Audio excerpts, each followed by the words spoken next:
everybody, and welcome back to another Doctor Who record review. In today's review I'm going to be taking a look at yet another vinyl record pressing from the Demon Music Group, this time round a music soundtrack from the new series virtual reality game Doctor Who The Edge of Time, featuring Jodie Whittaker as the 13th Doctor. This record collector set features 2 LPs with music as composed by Richard Wilkinson, and the music featured on this release is in fact exclusive to the virtual reality game itself. Now this review is going to be taking a look at the music itself and the vinyl record, and not Doctor Who The Edge of Time from a gaming perspective or a Doctor Who story perspective. I've not actually played the game itself, and to be honest I only have a vague idea about what the actual story is, something about different time zones and Daleks and a few weeping angels in there as well, and basically tracking down these crystals, and you play a companion of the 13th Doctor, and that is as far as my knowledge goes when it comes to this game. However, I am really intrigued by the music and how it is going to differ from the current new series Doctor Who music as composed by Segan Akinola. And of course, as always, I'm a massive Doctor Who vinyl record fan, and naturally this record is quite an unexpected addition to the collection. Doctor Who The Edge of Time video game soundtrack is available to order online now. The recommended retail price seems to be around £25 to £30 and is currently available via Amazon. This soundtrack is composed by Richard Wilkinson and was created especially for the game itself. This is a considerably niche area of Doctor Who music to be released on record, making it an intriguing collector's item. I'm not much of a gamer myself, be it on the phone or virtual reality, or whatever other platforms you can get games on these days, so the music within this collection is going to be an interesting experience. I'm not quite sure what to expect. The record comes wrapped in cellophane with a small sticker towards the bottom stating that this is a 140g record collector set, accompanied with other product details. I think instantly, as soon as you look at the cover art for this release, it stands out unlike any other Doctor Who record that I have in my collection so far.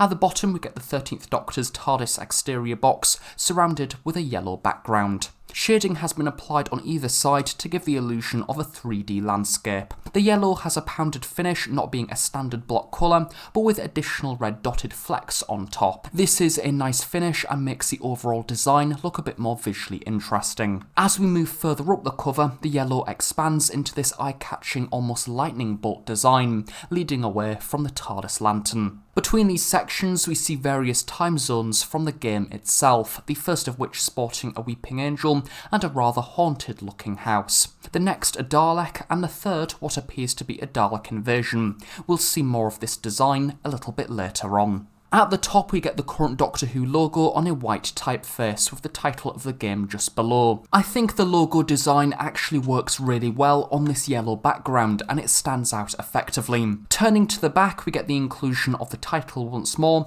along with the track lists presented. Side A and Side B being on the first record and Side C on the second, accompanied with a blank side design.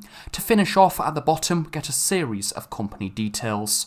Opening up the record, we get a delightfully cinematic landscape with absolutely zero text. It almost looks like a cinema poster.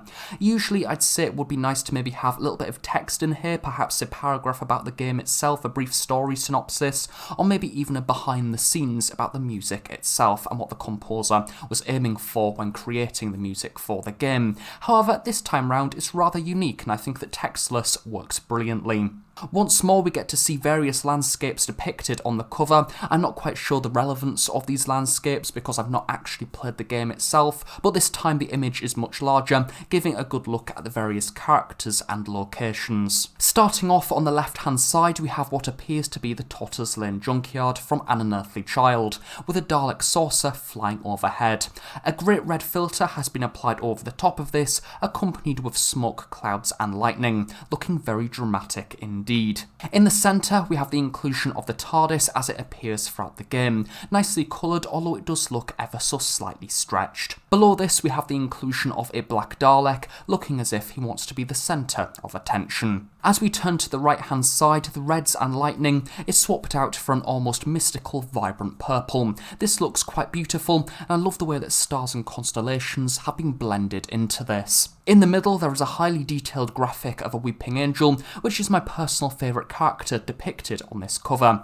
And off to the side, we have the inclusion of the house once again, with the lights shining from the inside. As a whole, I think that this poster looks really effective. Again, I like how the surrounding black abyss isn't just black, there is also a few stars and planets in there as well, represented through the use of lighter colours, including a few white dots. Both records come within a protective sleeve as per usual, record 1 being a nice shade of blue in a Starfield powdered design, and the second being a lighter purple. On one side we have the inclusion of the Doctor Who logo, and on the other the track lists have been repeated. So now taking a look at the most exciting bit, it is of course the vinyl itself and the finish that has been applied over the top. Now previously, Demon Music Group have created some rather weird and wonderful designs, and this one returns to a rather basic colour LP route, however I think it works quite well. Record 1 is a transparent ruby red that really shimmers as you move it in the light, and Record 2 is a transparent purple. We don't have any stars or any explosions this time round, it is simply a nice transparent colour, which keeps with the minimal theme much like the cover art itself. Record 2 is a little bit more exciting, as mentioned earlier, side C is the only side with actual media on, so as we turn over to the opposite side, we're greeted by this stunning addition, which is of course the seal of Rassilon, etched into side D. The shape of the record fits the design perfectly, and unlike some of the other etched designs that Demon Music Group have produced in the past, this one stands out a lot, and is by far the highlight of this product for me overall, and is really impressive and a great addition.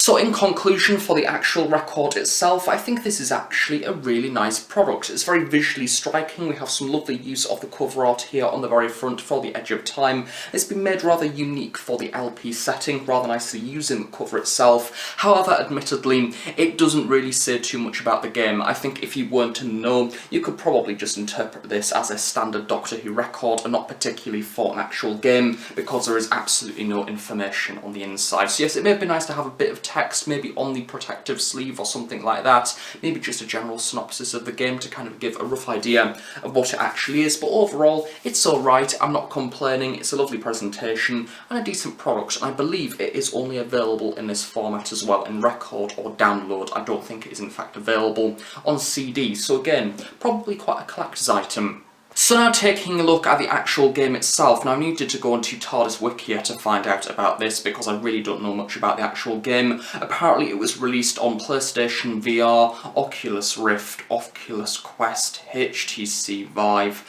and Vive Cosmos.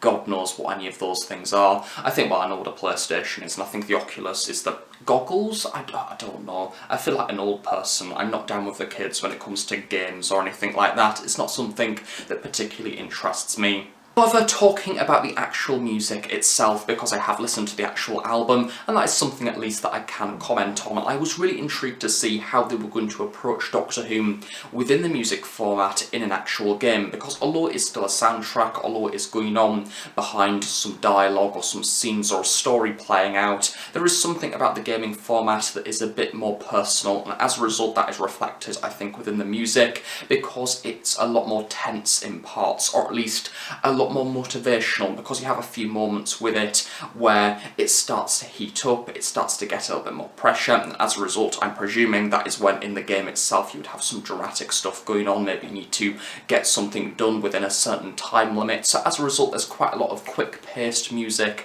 that really gets you in the moment, and to be honest, if anything, it's quite motivational, and in fact something you could almost be productive to or revise to. I think it's a nice soundtrack that fades into the background, although at the same time, when it needs to be dramatic and when it needs to be the central focus, it definitely can be. It's definitely quite overpowering in parts, and something of which that is unlike new series Doctor Who music, in particular within the 13th Doctor era. For the actual instruments itself, there is in fact quite a variety, from synthesizers to general orchestral stuff, a little bit of electronics in there as well. Of course, the actual game does have a number of familiar faces in. I do believe they even go back in time to the Victorian times and go to the time cabinet that was originally, of course, created by Magnus Greel in the Talons of Weng Chiang, which is a lovely little reference. Lots of electronic stuff, again, lots of dramatic cinematic scores that are quite grand, and to be honest, they wouldn't look out of place within the TV show itself. If anything, I think that this music is kind of a middle ground between the music of Sega Nakanola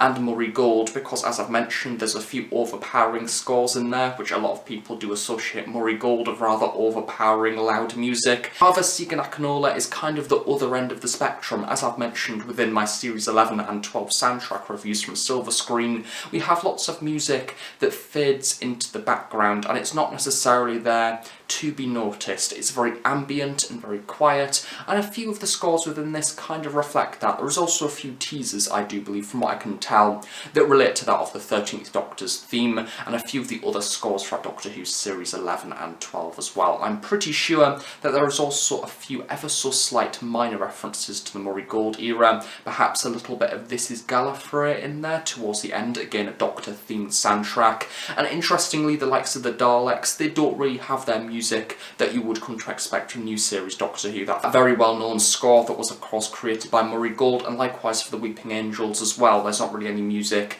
that kind of reflects the music that we see within the TV show around their tracks, which I thought was quite unusual, but again a nice take. It's something different, and it kind of puts me in the mindset of the Class spin-off soundtrack of music as composed by Murray Gold, where it has a few suggestions in there. However, you can tell it is a rather different style. Of course, having not actually played the game itself, all of this music was brand new to me, so it is very odd actually hearing Doctor Who music for a piece of media that I myself have never experienced. However, what I got from the overall story of the music was quite a nice experience. There was quite a lot of emotive soundtracks in there as well. In particular, there's a few referencing a character called Ema, I do believe you pronounce it, which is the character from I understand that you play in the game, who I suppose fulfills a companion role. Conclusion for the Doctor Who LP record collector set for the virtual reality game The Edge of Time, with music as composed by Richard Wilkinson. I think that this is a really nice record. It's a nice addition to the collection, with some music that is a little bit different to usual. As I mentioned before, that balance between the Sega Nakanola music scores and Murray Gold, and a little bit of other cinematic style scores in there as well. If you are a fan of Doctor Who music, then I most definitely recommend this product. Of course, it doesn't matter if you've actually experienced The Edge of Time as a game. I personally haven't. You can still enjoy the music, of course, and to be honest, I actually find this score very nice to work along to. I do work along to a lot of soundtracks, the likes of The Crown and other Doctor Who music scores as well, including the likes of Line of Duty, because I think there's something about music soundtracks that are simply very, very soothing and very calming, and this is a good example of that, aside from the dramatic, sort of intense music scores that are there meant to get your heart racing, the likes of the Dalek soundtracks and things like that. So yes, overall, if you are a fan of Doctor Who records, it is in fact a record that I recommend taking a look at. Of course, it is available online now. I do believe Amazon seems to be the only shop that is stocking it. So yes, I definitely recommend keeping an eye on this one, as it might be a nice niche record to add to your Doctor Who collection that at first you weren't particularly interested by. However, to me, I'm pleasantly surprised.